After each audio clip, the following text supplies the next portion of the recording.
Father, we thank you Kitaffe tukwebaza and we bless your holy name. erinnya ly'ettukuvu tuliwo omukisa. Oh Holy Spirit, Ayi omwoyo omutukuvu lead us and guide us tukulembere era otuluŋŋamye as we enter a new year. nga bwe tuyingira omwaka omupya. In Jesus we pray. Mu linnya erya Yesu tusabye. You may be seated. Mutuule mu bifo byammwe.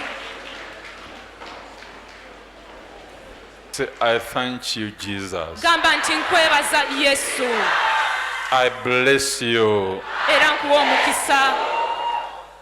First, thank Him Sooka omwebaze of all the battles He has fought for you. olw'entalo zonna z'akulwaniridde, All the accidents He has saved you. obubenje bwonna bw'akuwonyezza, All the food He gave to you. emmere yonna gy'akuwadde mu mwaka gwonna.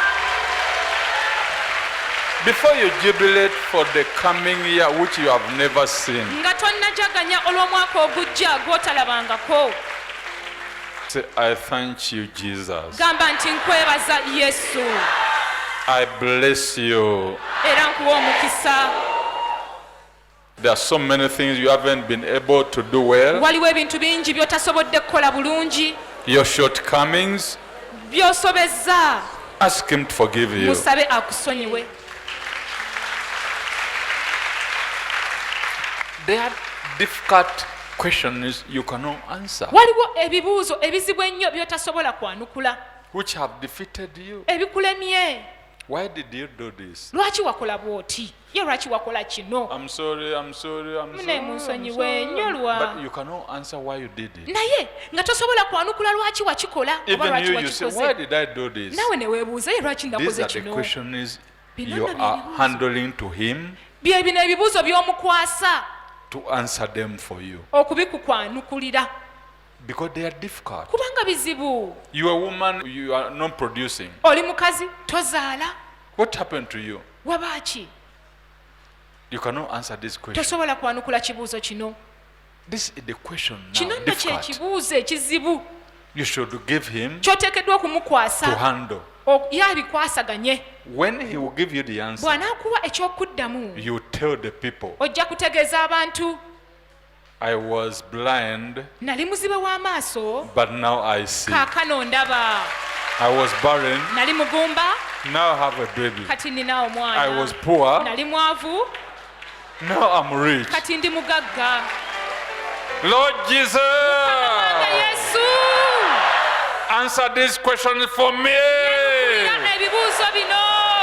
I want to enter the new Njagala year kuyingira mwaka mupya by giving you all the difficult questions kukwasa buli bibuuzo byonna ebizibu to answer them obyanukule in Jesus' name. mu linnya erya Yesu. Are you here today? Oli wano olwaleero, I said to you, nkugamba nti your business bizinensi yo will never be the same again. teriddamu kubeera kyekimu nate. Whatever people have been asking you Buli questions, byonna ebibuuzo abantu bye babadde bakubuuza, those difficult questions, ebibuuzo ebyo ebizibu, the Lord Jesus will answer them. Mukama waffe Yesu ajja kubyanukula. How will you say to Jesus that give me this, do this for me without love? Onoogamba otya Yesu nti nkolera kino oba mpa kino awatali mukwano, awatali kwagala? First, find a good relationship with Him. Sooka ofune enkolagana ennungi naye, Say good words of Him. mwogereko ebigambo ebirungi. Jesus, Yesu, you are powerful. oli w'amaanyi. Jesus, Yesu wange, you can walk on the water. osobola okutambulira ku mazzi. Jesus, Yesu, you rose from the grave. wazuukira okuva mu ntaana. Jesus, Yesu, you are number one. gwe nnamba emu. Ebirungi. Talk good words of Him. Baako ebigambo ebirungi by'ogamba Yesu. Talk good words of Him. Mwogereko ebigambo ebirungi. You know Jesus, Omanyi Yesu, I found out that you are the Son of God. nakizuula nti gwe mwana wa Katonda. And I know I'm your brother, Era mmanyi nti nze ndi muganda wo. and you cannot abandon Era me. tosobola kundekulira. And wherever I go, era buli yonna gye I know ŋŋenda you are with me. mmanyi nti oli nange. Show to him that is the best. mulage nti yasinga. And I know you, Jesus, ate nkumanyi Yesu that this year, nti omwaka guno you know what? okimanyi The house I had wanted on Entebbe Road, ennyumba gye nayagala ku luguudo lw'Entebbe, I know this year mmanyi nti omwaka guno you'll build it. ogenda gizimba, It will not fail you. tejja kulema. And I know Era mmanyi this walking on foot, bino ebyokutambuza it ebigere is ending this year. bikoma mwaka guno. Talk good words of him. mwogereko ebigambo ebirungi, Tell him, I know you, Jesus. mugambe nti nkumanyi Yesu. This year, Omwaka guno you are going to promote me. ogenda kunkuza. The way they had known me. Engeri gye baali bammanyiimu, This year, omwaka guno they will see me in a new way. bajja kundaba mu ngeri mpya. The suffering you had seen last year, Okubonaabona kwe wayitamu ke walaba omwaka oguwedde, I said to you as a prophet nkugamba of nti- God, nkugamba nga nnabbi wa Katonda, it is now over. kaakano okubonaabona kuweddewo. You can now jubilate. Kati osobola okujaganya. You can now Kati jubilate. musobola okujaganya. There are those who are sitting right here Waliwo abatudde wano in the road. wano mu luguudo. Ng'emmotoka bwe ziyita mu luguudo luno, As the vehicles pass in this road, ku makya n'olweggulo in the morning and in the evening n'ekiro, and in the night, sente bwe ziba ziyingira, let money come into my life. hallelujah! Be wise. Mubeere bagezigezi. Yesu ng'emmotoka bwe ziyita mu Jesus, luguudo as the luno, vehicles ekiro pass in this n'emisana, road, ne bwe day mba and nebase, night, even sente when bwe I'm ziba sleeping, ziyingira let mu bizinensi in yange, my business, bakasitoma bwe baba let the bayingira, customers enter. prayer! Musabe, musabe, musabe, Emikisa bwe giba musabe. giyingira, Let the blessings ne bwe mba enter. nebase nga gyo Even when I'm giyingira, sleeping, let the prayer! blessings enter. Nga bwe ntudde mu luguudo luno, As I'm seated in this road, ng'emmotoka bwe ziyitamu, the way the vehicles pass in this road, bizinensi bwe ziba ziyingira, let the business contracts enter. n'emikisa bwe giba giyingira, That's how the blessings should ne bwe come mba in. nebase, Even when I'm sleeping, ngenda okuzuukuka, by the time I wake up, ng'emikisa gyakulukuse when the blessings dda. are already flowing. It is that in this world, Kiri nti mu nsi muno every time buli kiseera we see tests, tutuula ebigezo, because God wishes us kubanga Katonda atwagaliza promotion. kukuzibwa.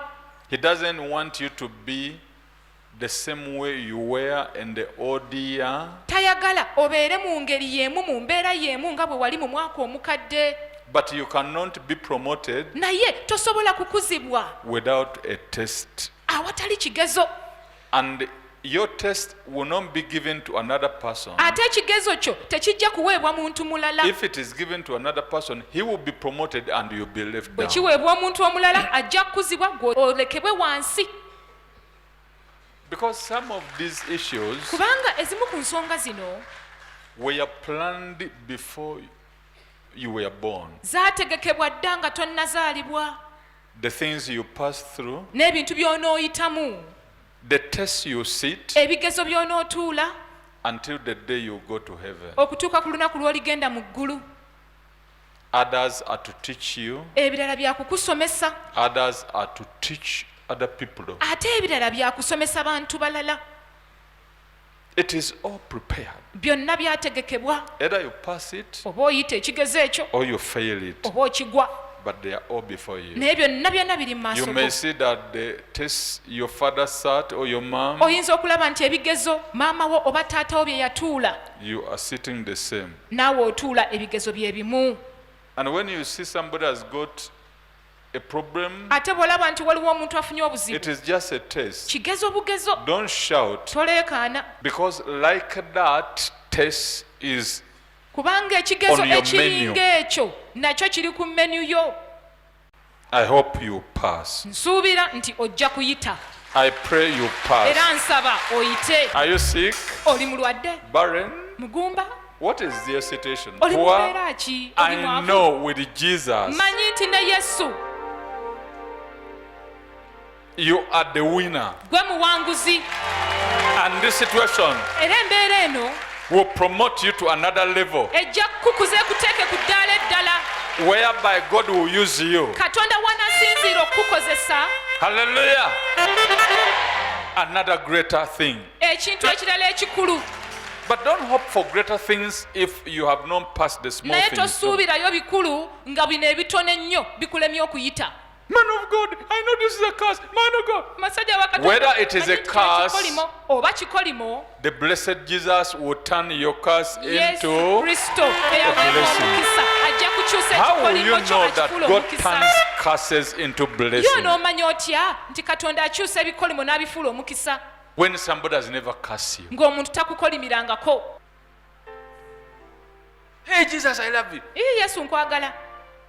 They curse him baamukolimira and they nailed him ne bamukomerera on the cross ku musaalaba as a curse. ng'ekikolimo. God the Father katonda kitaffe turned everything the other way around n'akyusa buli kimu and mu ngeri blessed endala him. n'amuwa omukisa. They buried him to the grave. baamuziika mu ntaana. God the Father raised him. katonda kitaffe n'amuzuukiza. After them dividing and sharing his nga clothes, bamaze n'okugabana engoye ze stealing them, nga bamaze he came n'okuzibba out with a new clothes. n'avaayo n'engoye empya. Somebody is aware of your taste. waliwo omuntu amanyi ekigezo Tell neighbor, kyoyitamu. somebody is aware of my Gamba nti neighbor, taste. waliwo amanyi ekigezo kyange.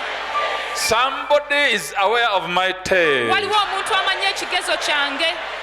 I'll not run away. sijja kudduka. He is ready ye mwetegefu to guide me okunnuŋŋamya through this test okuyita mu kigezo kino until when I win paka bwe nnaawangula to a promotion. okutuuka ku kukuzibwa.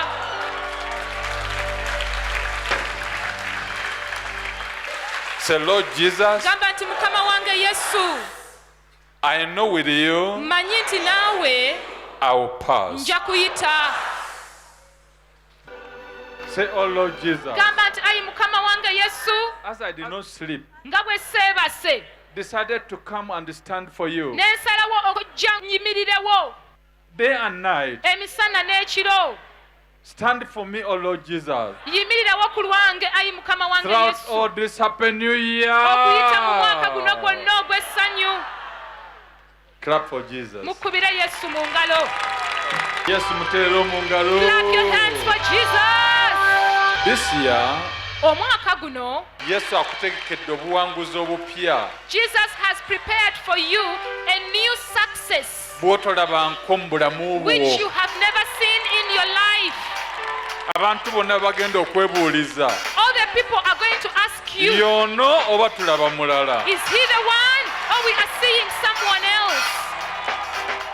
Hallelujah. Amen. May you prosper okulaakulane in whatever you put your mu hand. buli kyonna ky'ossaako emikono gyo. I'm here to share with you ndi wano okugabana naawe the blessings of the Lord Jesus He gave to me. emikisa gya mukama waffe Yesu Kristo gye yampa. Father, give them good life. kitaffe bawe obulamu obulungi. Father, give them success. kitaffe bawe obuwanguzi. Can you now give Jesus a job? kati oyinza okuwa Yesu omulimu. Ganti Yesu nkuwa Say, omulimu. Jesus, I am employing you. Njagala ndabe I bw'okola. want you to see how you work, Ntegeeza that abalala I may inform others, nabo bakuwa emirimu that they too may give you a work to do, ogulumizibwe. that you may be glorified. Nawaka.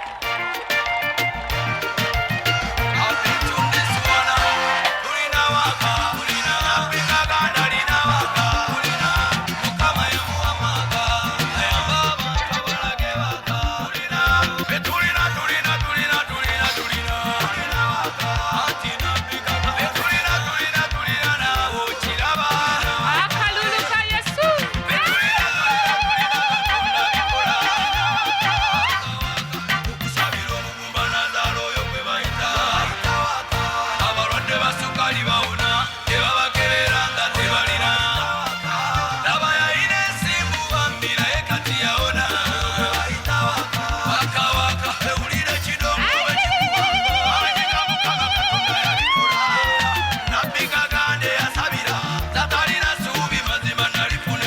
Wabula binyumo, batanalokoka kusaba sembe, lwaka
What is your situation? oli mu mbeera ki? Don't become bitter Tokaayuuka because he will soon turn back to you. kubanga anaatera okuddira. He said this new year, Yagambye nti omwaka guno omupya he will turn back to you. ajja kuddira Whatever you were not able to do in the old buli year, kyonna ky'otaasobola kukola mu mwaka omukadde, this coming year, omwaka guno he ogujja said he will turn back to you agamba nti ajja kuddira because you are friends. kubanga muli ba mikwano. He will definitely turn back to you. Butereevu ajja kuddira. Have Okuva more erya Yesu. blessings in Mwongere Jesus' okufuna holy name. emikisa mingi nnyo mu linnya ettukuvu erya Yesu. And those who were going to die, N'abo ababadde bagenda okufa, Father, I stop their death. kitaffe nkomye okufa kwabwe. Oh Lord Jesus, Gamba nti ayi Mukama wange Yesu, any sickness obulwadde bwonna which would have killed me obwandinzise by the authority of the Lord Jesus, n'obuyinza obwa Mukama waffe Yesu, I command you sickness kulagira ku obulwadde out. fuluma Sickness out. out, In your body, out, in your throat, out, in your stomach, out, fibros, out, heart problem. out, I say out. Watching the screens of a television. Labe ku ntimbe zammwe Time for every sickness to come out. kiseera buli bulwadde bufulume Going to vomit their sicknesses. bangi bagenda maaso nga basema endwadde zaabwe Watching the screens of a television. kiseera kyakusumulula mulabe ku ntimbe zammwe Many are continuing to vomit their sickness and bangi bagenda diseases. maaso nga basema endwadde zaabwe n'obulwadde The Holy bwabwe Spirit is doing the work of uprooting every sickness. omwoyo mutukuvu akola omulimu gw'okusiguukulula endwadde zonna Whatever sickness that would have terminated your life obulwadde bwonna obwandikomeza obulamu bwo is now coming out. kaakano bufuluma Watch on the screen. mulabe ku ntimbe zammwe Behave. Muwonyesebwe. Behave. Muwonyesebwe. Hey. Behave. Muwonyesebwe. Behave. Muwonyesebwe.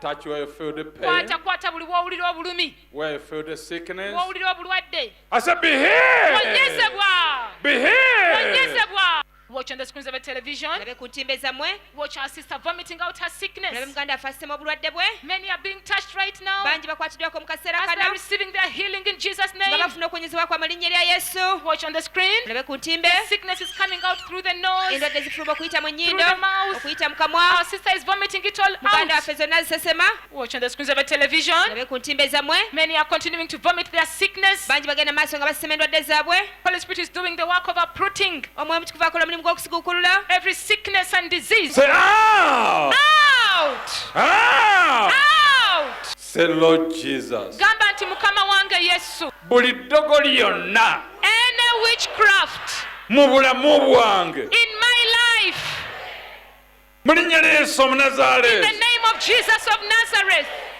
wonna we liri wherever it is mu bulamu bwange, in my life, eddogo out! Leave it. Watch on the screens of a television mulabe ku ntimbe zammwe as many are being delivered nga bangi basumululwa from every witchcraft, okuva mu buli ddogo lyonna every bondage, buli kikoligo every kyonna demonic buli bondage, kikoligo ky'emizimu every witchcraft. buli ddogo lyonna It's all coming byonna out. bifuluma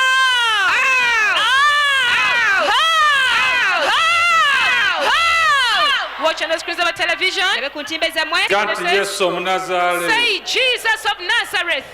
buli muzimu gwonna Every demon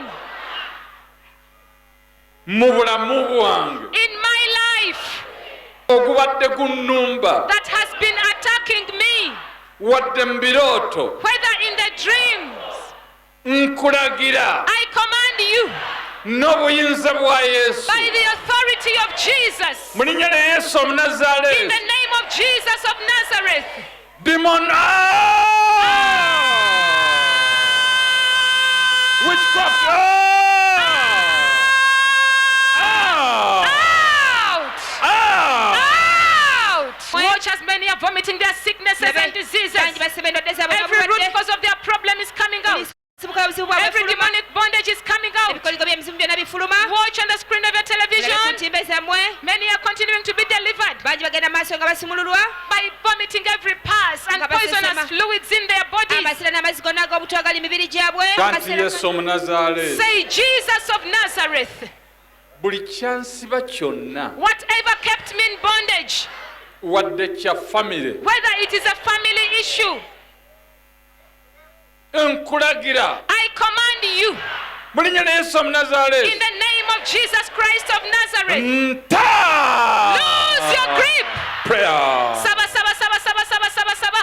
Buli kyonna ekyakusiba whatever put you in kikute. bondage to let you go Saba, saba, saba, saba. pray Byonna ebyakusiba whatever put you to biragire bondage bikute. command it to lose the Biragire grip bikute. to lose the grip Musabe, musabe, musabe, musabe. everybody pray Mugera Yesu nkwagala Say, Jesus, I love you. era mmanyi And I know nti sitaani talina kifo mu bulamu that bwange Satan has no position in my life.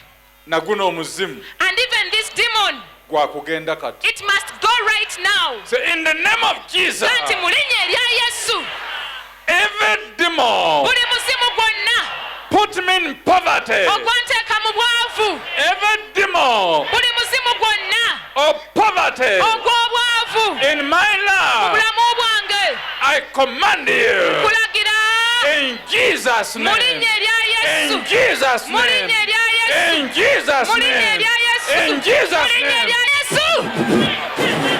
Saba, saba, saba, saba, saba, saba, saba. everybody pray Mu linnya erya Yesu, in the name of mu Jesus linnya erya Yesu. in the name Ah! of Jesus Fuluma! Fuluma!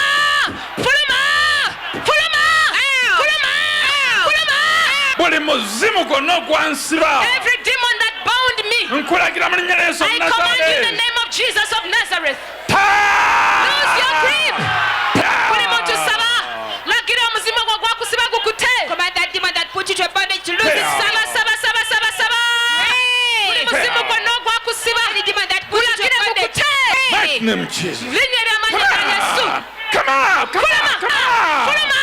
Come on. Emizimu fuluma! Ah. Stand fuluma! Come on. Buli Pray. muzimu gwonna ogwakusibira every bwavu, demon that bound you in gulagire poverty gufulume. command it to come out Musabe. Pray. Buli muntu saba, saba, saba, saba, saba, saba. everybody pray Buli muzimu gwonna ogwakusibira mu whatever bwavu, demon tied you in poverty gulagire gufulume. Maaso ku lutimbe abooluganda, watch on the screens of a television. muleke ku lutimba abooluganda Many are being set free by vomiting. bangi basumululwa Whatever bound them, ebikoligo byonna every root cause of their sickness is coming out. yonna efuluma Watch on the screen. labe ku ntimbe zammwe Watch what our sister is vomiting muganda out. waffe byasesema The root cause of her problem. ensibuko Say, oh y'obuzibu bwe Lord Jesus, Gamba nti ayi mukama wange Yesu, all the food I ate emmere yonna gye nalya from the table of the ku enemy, mmeeza y'omulabe, I command you. fuluma!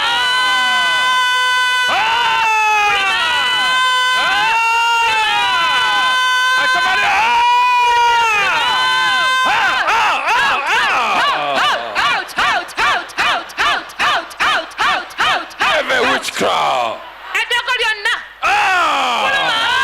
Every poverty. out! Say out. Out! In your family. Out! In your business. Out! Poverty out. Out! Say out. I say out. Out. Out! Out! Out! Out! Those who have fibroids, Abo abalina ebizimba mu nnabaana, I command it. lagira ebizimba byo, fuluma! You just watch me. Buli muntu tunuulira omusajja wa Katonda. Oh Jesus. Ayi Yesu, Oh Jesus. ayi Yesu, Oh Jesus. ayi Yesu, Oh Jesus. ayi Yesu, Oh Jesus. ayi Yesu. Father, send healing. Kitaffe weereza okuwonyezebwa. I'm sending healing now Ntuma okuwonyezebwa kaakano in your name mu linnya lyo to all those who have fibroids. eri abo bonna abalina ebizimba mu nnabaana. Fuluma! Fuluma! Fuluma! Those who have stomach problems, Abalina obuzibu mu lubuto, I'm sending healing. ntuma okuwonyezebwa. Oh Jesus. Ayi Yesu, Oh Jesus. ayi Yesu, Oh Jesus. ayi Yesu, Oh Jesus. ayi Yesu, Jesus. Yesu, Yesu, Yesu, Yesu, Yesu, Yesu, Yesu, Yesu, Yesu, Yesu. Yesu. Watchmen are being touched. naye bangi And the man of bakwatiddwako God is continuing in prayer. omusajja katonda agenda maaso ng'asaba Behave! Muwonyezebwe. Behave! Muwonyezebwe. Those with liver problems. Abalina obulwadde bw'ekibumba. Behave! Muwonyezebwe. Those who had problems. Abalina obulwadde bw'omutima. Behave! Muwonyezebwe. Behave! Muwonyezebwe. Behave! Muwonyezebwe. I said Nange behave! muwonyezebwe.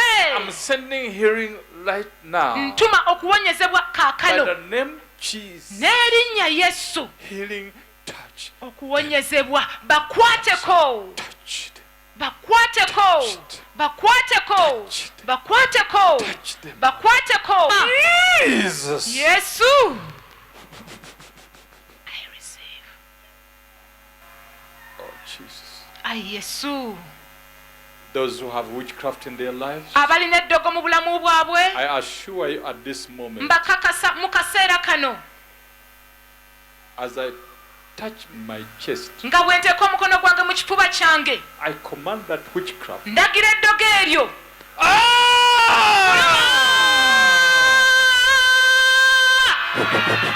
Fuluma! Fuluma! Behave! Muwonyezebwe. Be delivered! Musumululwe. Musabe, musabe, musabe, musabe, musabe. Maso ku lutimbe, as many are being delivered by vomiting out blood and pus and bangi poisonous basumululwa fluids. nga basema amasiro omusaayi n'amazzi gonna ag'obutwa What the brother? olaba owooluganda It's coming out through the nose. bifuluma okuyita mu nnyindo He's also vomiting at the same ate time. bw'asisema mu kaseera ke kamu Whatever blockage in his system. buli kuzibikira okuli mubiri gwe Hey. Delivered! Musumululwe.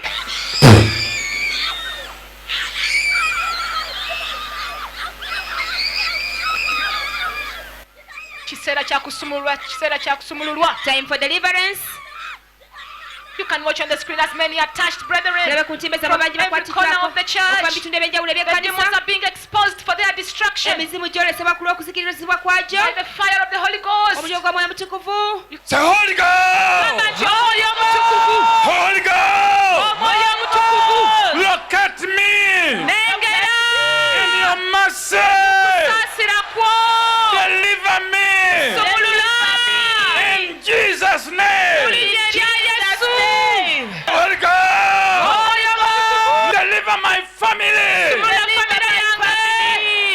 My business! Sumulula bizinesi yange. My career! Emirimu gyange. Holy Ghost! Omwoyo omutukuvu. Look at me! Nengera. In your mercy! Saasira kwo. Bless me today! Saba, saba, saba, saba, saba, saba, saba. Say, Holy Ghost! Kanje omwoyo omutukuvu. I am here! Ndi wano. Look at me! Nengera. In your favor! Kanje kwo. Deliver me! Sumulula. In Jesus' Mu name! linnya erya Yesu. Say, Lord Jesus! Kati Mukama wange Yesu. I am here for you! Look at me! In your mercy! In your favor! Favor me, oh Lord! Bless me, oh Lord Jesus! In this new year! Bless me, Jesus!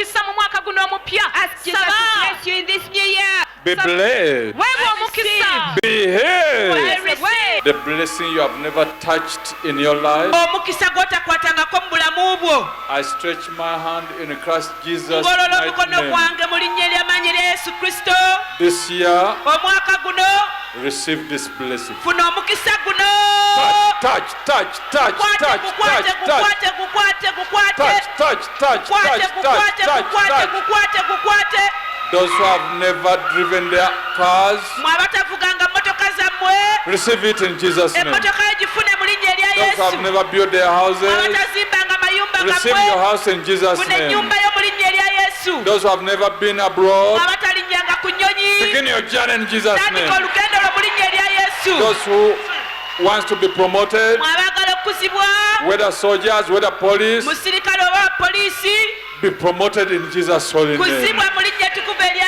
Be yesu promoted in Jesus' holy kuzibwa mu name. linnya ettukuvu erya Be yesu promoted in Jesus' holy name. kuzibwa mu linnya ettukuvu erya Your yesu business be promoted. bizinesi ye kuzibwe Your business be promoted. bizinesi ye kuzibwe Your career be promoted. emirimu gyo gikuzibwe All viewers all over the world, bannaffe benna batulaba mu nsi yonna receive your promotion in Jesus' name. funa okuzibwako mu linnya erya yesu Receive your healing in Jesus' name. funa okuwonyezebwako mu linnya erya yesu Your stomach be healed. olubuto lwo luwonyezebwe Your legs be healed. amagulu go gawonyezebwe Command healing upon your life, ndagira okuwonyezebwa mu bulamu bwo upon your mu business, bizinesi yo upon your mu career. mirimu gyo And I command promotion this year ndagira okuzibwa omwaka into guno your mu life. bulamu bwo In Jesus' holy name. linnya ettukuvu erya yesu Viewers all over the world, bannaffe abatulaba mu nsi be yonna healed muwonyezebwe in the name Jesus Christ. mu linnya erya yesu kristo And I remind you, era mbajjukiza this year nti omwaka guno you see your blessing ogenda kulaba you omukisa have gwo been longing for.